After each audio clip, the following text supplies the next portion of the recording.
সরকারের যে পরিবেশ মন্ত্রণালয় এবং আমাদের জেলা প্রশাসন এই অবৈধ ইটভাটার বিরুদ্ধে অভিযান পরিচালনা করছি এবং আপনারা জানেন আদালতের নিষেধাজ্ঞা রয়েছে এবং পরিবেশ মন্ত্রণালয়ের স্ট্রিক্ট নির্দেশনা যে পাহাড়ে কোনো রকমের পরিবেশ বিরোধী কোনো ইটভাটা বা কোনো ধরনের পাহাড় কাটা কোনো কিছু চলার কোনো সুযোগ নেই।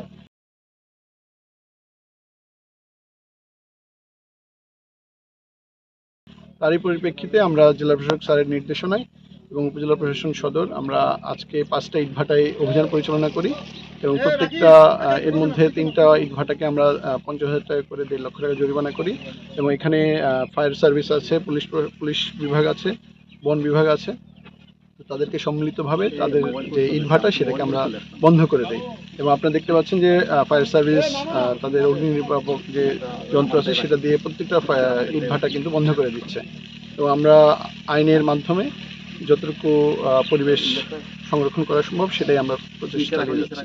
স্যার আমরা জেনেছি যে ওনারা জন্য সাংঘর্ষিক হবে না। না, আমরা আসলে এই ধরনের কোনো এখনো হাতে পাইনি।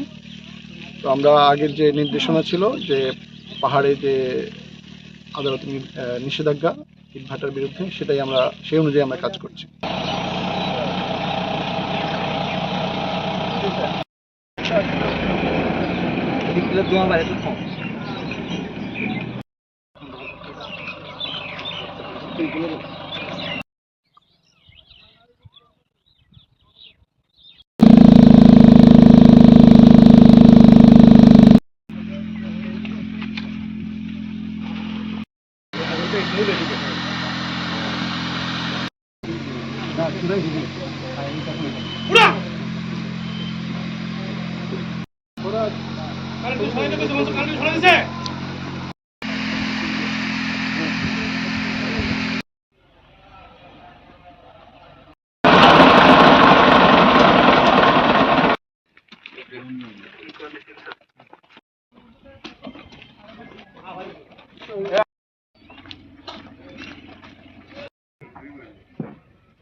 চাকরি পেয়ে গেছি।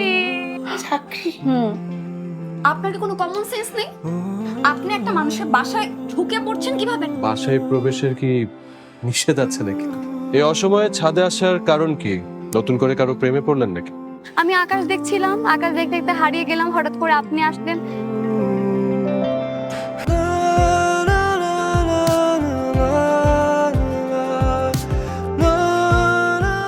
তুমি এখানে কেন?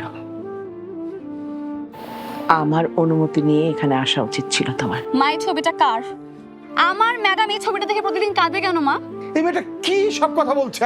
মারিয়া, তোমার কি হয়েছে? আজ এত বছর পর কি শাস্তি দিব আপনাকে বলেন তো?